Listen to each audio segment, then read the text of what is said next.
पिता ओ पुत्र एवं पवित्र आत्मांक नामरे आमेन। प्रभुंकर शांति आपण मानक ठारे सर्वदा रहु।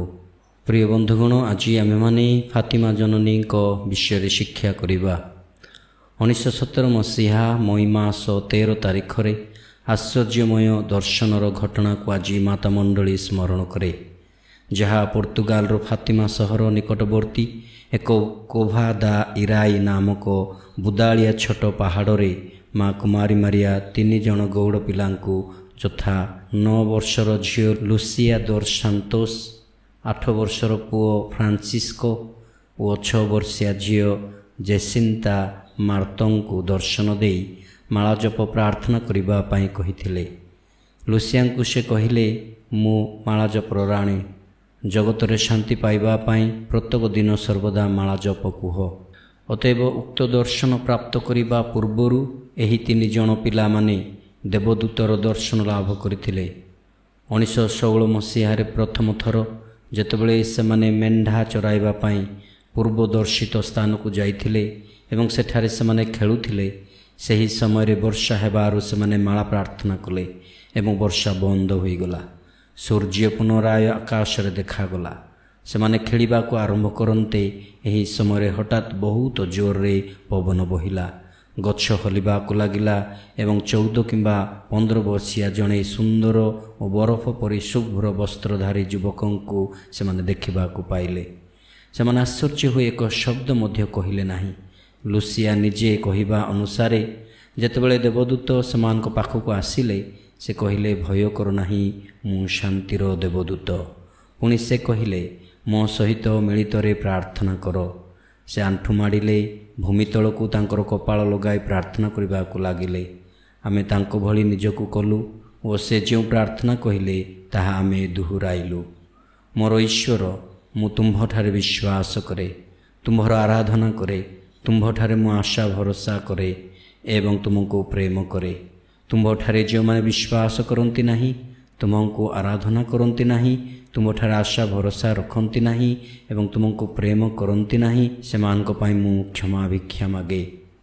3 थर एही भली दुहुराइलु एवं से उठी एही भली प्रार्थना करिबा पाई आम मानकु कहिले। से पुणी कहिले, यीशु और मारियाको हृदय तुम्भर एही मिनती प्रति मनोयोगी हुंती। एहा कही से अदृश्य होईगले। 1916 मसीहार खरा मासरे द्वितीय थर पाई देवदूतों दर्शन पाती। अन्य दिन भली सेमाने खेलुथांती। उक्त समय से सेमानकु कहिले, प्रार्थना करो। प्रार्थना एक बड़ चुक्ति। यीशु और मारियाको पवित्र हृदय तुम्भर उपरे तांकर दया रखिछंती। नियमित भावे सही महापरात्पर ईश्वरंक ठारे प्रार्थना और बलि उत्सर्ग कर। यह श्रवण कला परे देवदूतों को लुसिया पचारिले, कि प्रकार सेमाने बलि उत्सर्ग करिवे।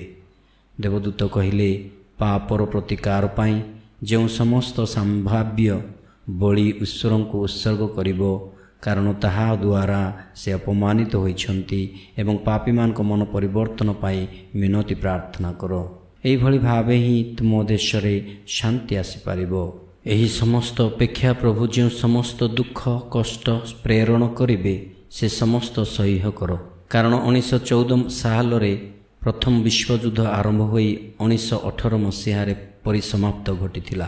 किंतु यूरोप महादेश 1914 और 1916 मध्य लक्ष लक्ष जनतांकर धन जीवन हानि होइथिला।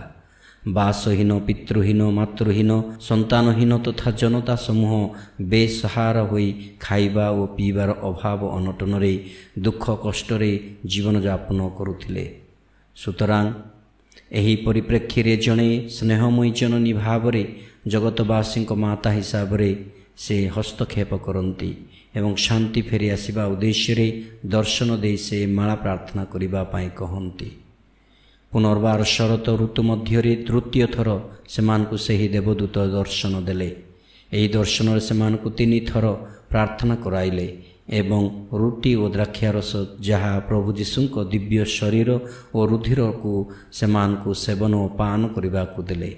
मोर अनुमान रे एही रहस्यमय दूतों दर्शन मान कुमारी मारिया दर्शन लाभ करिबार पूर्व प्रस्तुति होई पारे। 1917 मसीहा मई मास 13 ତାରିଖ ଦିନ 3 ଜଣ ଗୌଡ଼ ପିଲାମାନେ ଯଥା ଲୁସିଆ, ଫ୍ରାନ୍ସିସ୍କ ଓ ଜେସିନ୍ତା ମେଷ ଚରାଇବା ପାଇଁ କୋଭା ଦା ଇରାଇ, ଯାହା ପର୍ତ୍ତୁଗାଲ ଦେଶର ଫାତିମା ସହର ନିକଟବର୍ତ୍ତୀ ଏକ ଛୋଟ ପାହାଡ଼କୁ ଯାଇଥିଲେ। ମେଷମାନେ ଚରୁଥିଲେ ଏବଂ ସେମାନେ ଖେଳୁଥିଲେ। ଏହି ସମୟରେ ବିଜୁଳିର ଆଲୋକ ପରି ସେମାନେ ଦେଖିବାକୁ ପାଇ ଆକାଶକୁ ଚାହିଁଲେ, କିନ୍ତୁ ଏମିତି କିଛି ବର୍ଷା ହେବାର କଳା ମେଘ ଦେଖିବାକୁ ପାଇଲେ ନାହିଁ। ଅଥଚ ଘଡ଼ଘଡ଼ି ସହିତ ବର୍ଷା ଆସିପାରେ ବୋଲି ଆଶଙ୍କା କରି ସେମାନେ ମେଷମାନଙ୍କୁ ଏକତ୍ର କରିବାକୁ ଲାଗିଲେ। କିନ୍ତୁ ଉକ୍ତ ସମୟରେ ଅତି ସୁନ୍ଦରୀ ଚକମକିଆ ଆଲୋକ ଭୂଷିତା ଜଣେ ନାରୀ କିଛି ଦୂରରେ ଠିଆ ହେବା ସେମାନେ ଦେଖିବାକୁ ପାଇଲେ। ସେମାନେ ସେହି ନାରୀ ଆଡ଼କୁ ଦେଖିବା ପାଇଁ ଅକ୍ଷମ ହେଲେ, କିନ୍ତୁ ଗୋଲାପ ଫୁଲର ସୁଗନ୍ଧ ଶୁଙ୍ଘିବାକୁ ପାଇଲେ। ଲୁସିଆ ସେହି ନାରୀଙ୍କୁ ପଚାରିଲେ, କେଉଁଠାରୁ ଆପଣ ଆସିଛନ୍ତି? ସେହି ନାରୀ କହିଲେ, ସ୍ୱର୍ଗରୁ ମୁଁ ଆସିଛି। ଲୁସିଆ ପୁଣି ପଚାରିଲେ, ଆମମାନଙ୍କଠାରୁ ଆପଣ କ'ଣ ଚାହାନ୍ତି? ସେ ନାରୀ କହିଲେ, 6 ମାସ କାଳ ପ୍ରତ୍ୟେକ ମାସର 13 ଦିନରେ ଠିକ୍ ଏହି ସମୟରେ ଏହି ସ୍ଥାନକୁ ଆସିବ ବୋଲି କହିବା ପାଇଁ ମୁଁ ଆସିଛି। ପୁଣି 7 ଥର ମୁଁ ଏହି ସ୍ଥାନକୁ ଆସିବି। ଉକ୍ତ ଦର୍ଶନରେ ସେହି ନାରୀ 3ଟି ମହା ସନ୍ଦେଶ ଜଗତବାସୀଙ୍କ ପାଇଁ ଦର୍ଶାନ୍ତି, ଯଥା 1 ହୃଦୟର ପରିବର୍ତ୍ତନ, 2 ପାପର ପ୍ରାୟଶ୍ଚିତ ଓ 3 ଧନ୍ୟ କୁମାରୀ ମାରିଆଙ୍କ ପ୍ରତି ଉତ୍ସର୍ଗ, ବିଶେଷତଃ ମାଳା ପ୍ରାର୍ଥନା ଜରିଆରେ। ଏହିଭଳି କେତେ ବିଷୟ କହିଲା ପରେ ସେ ମେଘମାଳାରେ ହଜିଯିବା ପୂର୍ବରୁ ତାହାଙ୍କୁ ସେ କହିଲେ, ପ୍ରତ୍ୟେକ ଦିନ ପବିତ୍ର ମାଳା ପ୍ରାର୍ଥନା କର। ଅତଏବ ମା କୁମାରୀ ମାରିଆ ଆଜି ମଧ୍ୟ ଆମ ସମସ୍ତଙ୍କୁ ସେହି ବାକ୍ୟକୁ ଦୋହରାଇ କହନ୍ତି, ପ୍ରତ୍ୟେକ ଦିନ ପବିତ୍ର ମାଳା ପ୍ରାର୍ଥନା କର। ଆଜି ଉକ୍ତ ପ୍ରାର୍ଥନା କରିବା ଅତି ଆବଶ୍ୟକ ରହିଛି, କାରଣ ଏହି ପ୍ରାର୍ଥନା ହିଁ ଆମ ସମସ୍ତଙ୍କୁ ସମସ୍ତ ସଙ୍କଟ, ଦୁଃଖ, କ୍ଲେଶ ଓ ରୋଗ ବ୍ୟାଧି ମୁଖରୁ ବଞ୍ଚାଇ ପାରିବ। ହଁ, ବିଶ୍ୱାସ ଓ ଭରସାରେ ଆମେ ଏହି ପବିତ୍ର ମାଳା ପ୍ରାର୍ଥନା ମଇ ମାସରେ କରିବାର 12 ଦିନ ବିତି ଯାଇଛି ସତ, କିନ୍ତୁ ଏହିଭଳି ଆଗାମୀ ଦିନଗୁଡ଼ିକରେ ମଧ୍ୟ କରିବା ଦରକାର, କାରଣ ଏହି ପ୍ରାର୍ଥନା ଦ୍ୱାରା ହିଁ ମା'ଙ୍କ କରୁଣା ଆମ ଜୀବନରେ ଅନୁଭବ କରିପାରିବା। ତେଣୁ ପୁଣ୍ୟପିତା ସାଧୁ ପିୟୁଷ ଦଶମ କହନ୍ତି, ସମସ୍ତ ପ୍ରାର୍ଥନାମାନଙ୍କ ମଧ୍ୟରୁ ପବିତ୍ର ମାଳାଜପ ପ୍ରାର୍ଥନା ଏକ ବିଶିଷ୍ଟ, ସୌନ୍ଦର୍ଯ୍ୟମୟ ଓ ଅନୁଗ୍ରହରେ ପ୍ରଚୁର ଏକ ପ୍ରାର୍ଥନା ଅଟେ।